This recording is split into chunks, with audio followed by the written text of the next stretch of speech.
Hey horror fans, thanks for joining me for this review of Ravage.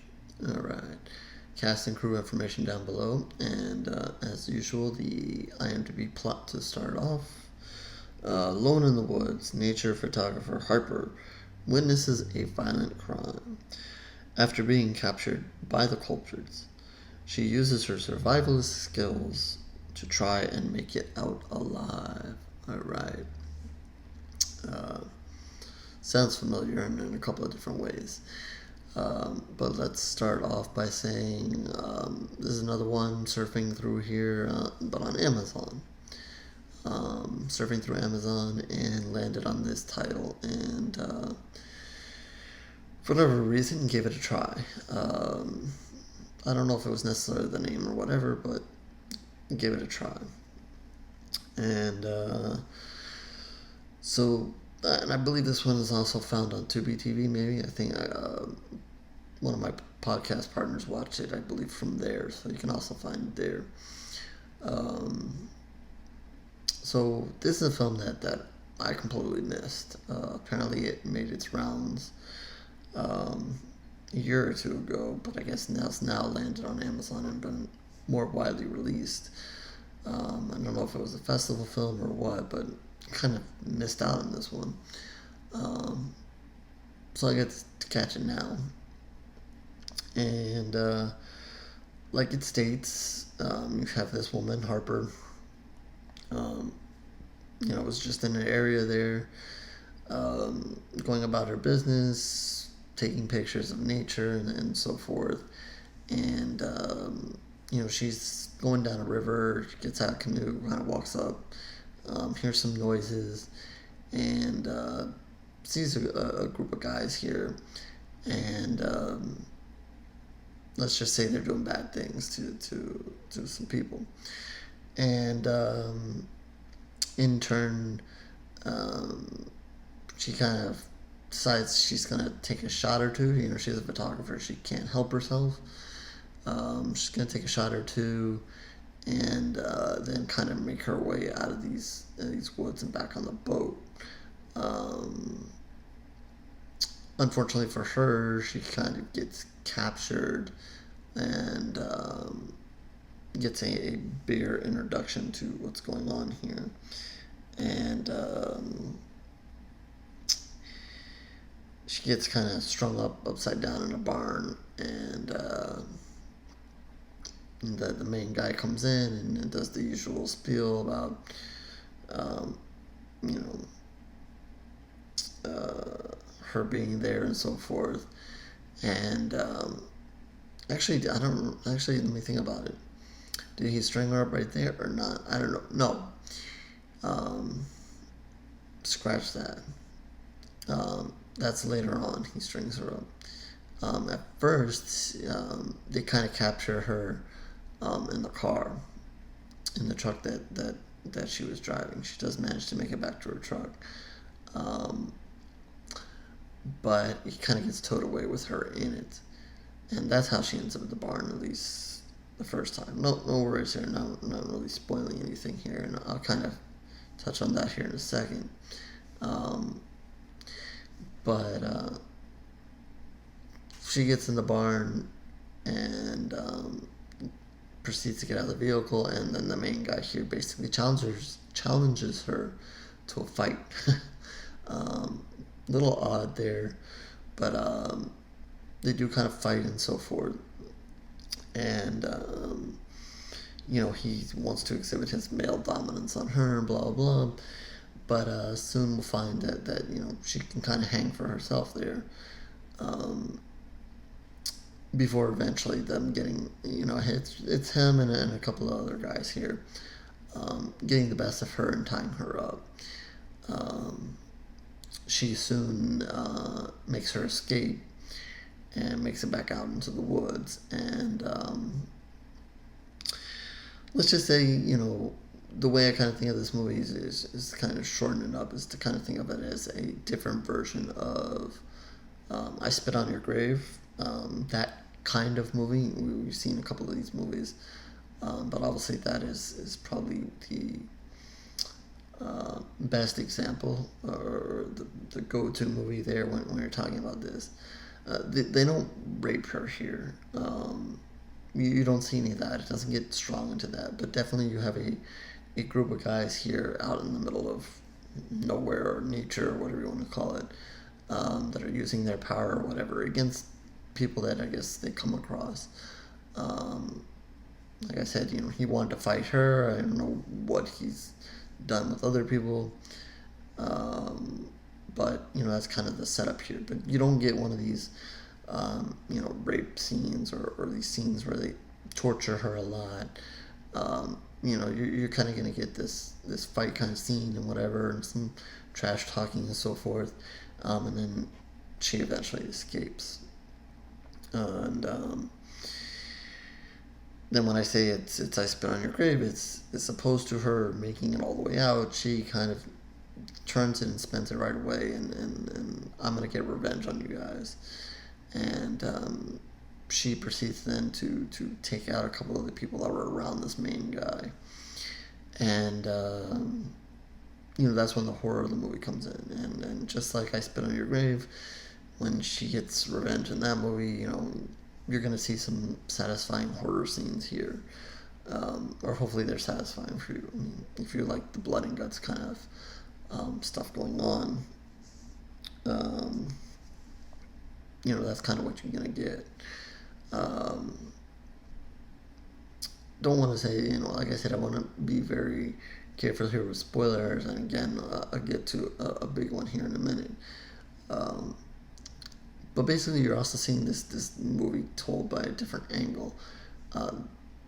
You're getting it told by her in a hospital bed, completely bandaged up. Like, you see her in the bed, right as this movie's beginning, and in a hospital, completely bandaged up, and a detective, cop, whatever you want to call him, comes in, and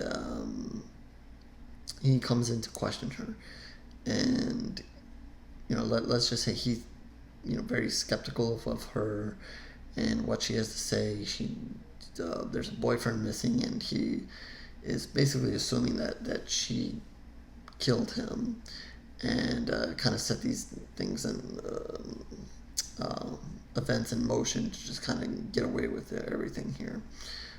So he's not going to believe her, and he is almost about to leave the room when she starts telling the story, and then he's kind of curious, and I guess he stays and listens to the story, and then that's when the audience gets to see the events unfold.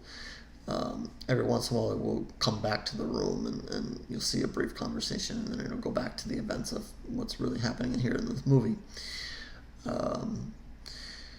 Which then leads to the big spoiler. I mean, obviously if you're seeing her here in the hospital room, you have some assumptions about what's going on. Once you figure that she's telling the story, you're going to have some assumptions of at least how the story ended.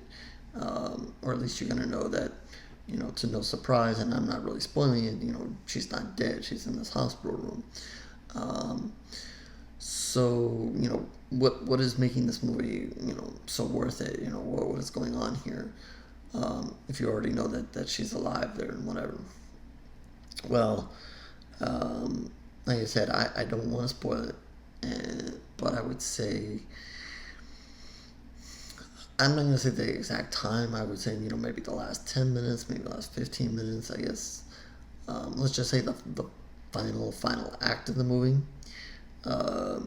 You're going to want to see.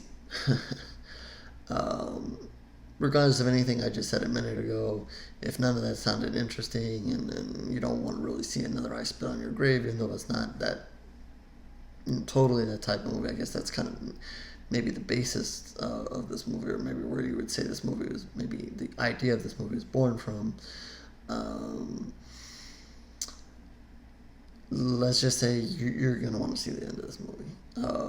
It's a different ending, or at least, obviously, it's going to end up back in the hospital, but let's say why she's in the hospital. You're going to want to see why she's in the hospital. You're going to find that out in the final act of this movie. You're going to want to know, you're going to want to see it. You may even hate me afterwards after you see it, depending on what you like, what you don't like horror wise. Um, you may say, "Hey, awesome! Thanks for making me watch that because that's what I wanted to see." Um, it's gonna be different viewpoints, whatever. I don't know. Um, but as I was watching this movie, again, like I said, she kills a couple of the people, and I'm like, okay, well, that's good, that's fun, that's what I'm here to see. I want to see that. Again, I'm getting that, I spit on your grave kind of vibe here. Okay, that's cool, but nothing that makes me say, oh well, this movie's standing out so far or anything new or different. And then we hit that final act, and then bam, and you're like, okay, all right, now I'm glad I watched that. Like I said, some people maybe will have the opposite reaction. Why did I watch that? I don't want to see that. That was not what I wanted to see.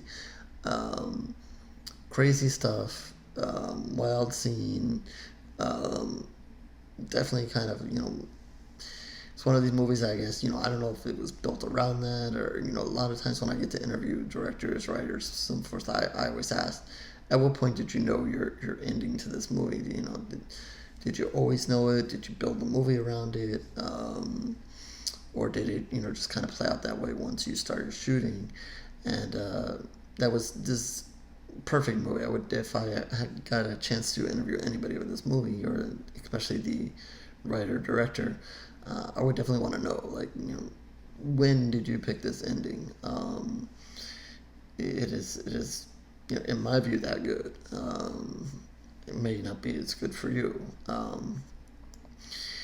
but I would want to know, like, did they pick that ending and then go back and write the whole movie and lead to that point, or is that an idea that just came once the movie started going, or what is going on here?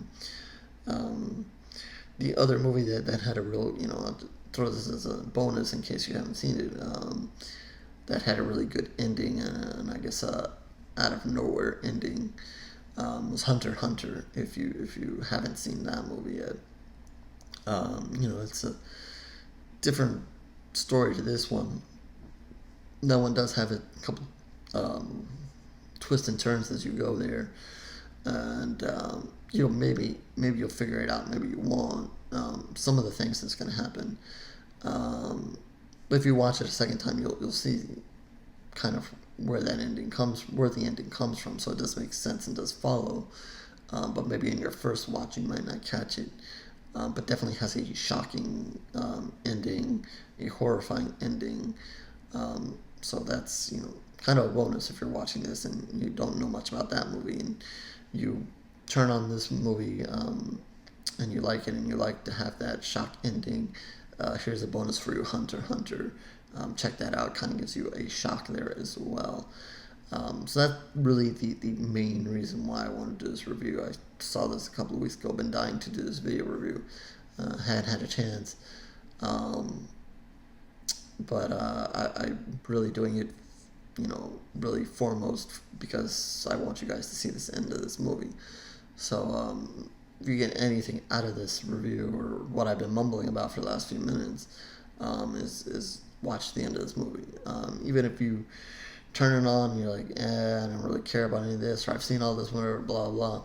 Fast forward towards the end of this movie and watch what happens. And please, if you've done so, go down to the comment section, let me know what you thought about it, or hit me up on Twitter or Facebook, and let me know what you thought about the end of this movie. So with that, I'm going to give this movie 3.5 pools of blood, just because, a large part because of this ending. Does have some good kills, decent kills early on. The acting is not bad. Like I said, it's nothing terribly new here as far as the storyline and so forth. So maybe it doesn't get a whole lot of points for that. But definitely the kills, and then just because the ending really pulls up the grade here. So, 3.5 pools of blood. And again, hit me up in the comment section once you see this ending, if you like it, dislike it, what you thought. Maybe try not to spoil it for anybody who may want to see this movie, haven't seen it. But, please share your thoughts. If you catch me on Twitter or Facebook, you can mention it there. Like I said, one of my podcast partners also saw the movie after I'd made mention of it, and he also enjoyed it and was also taken back by the end of this movie and how crazy it was. So I think you got 2 recommendations there if you haven't seen this. So yeah, and otherwise, horrorscorereviews.blogspot.com, where you can find more of these video reviews and written reviews as well. Lots of written reviews going back several years. And you can always subscribe to the channel if you're looking for more video reviews. So yeah, please, if anything, just turn on this movie. Take the summary I gave you, watch the end of this movie, and if you just don't want to watch the whole thing, but yeah, be in for a shock and enjoy. So with that, I'll be on to the next review, and I will catch you later, horror fans.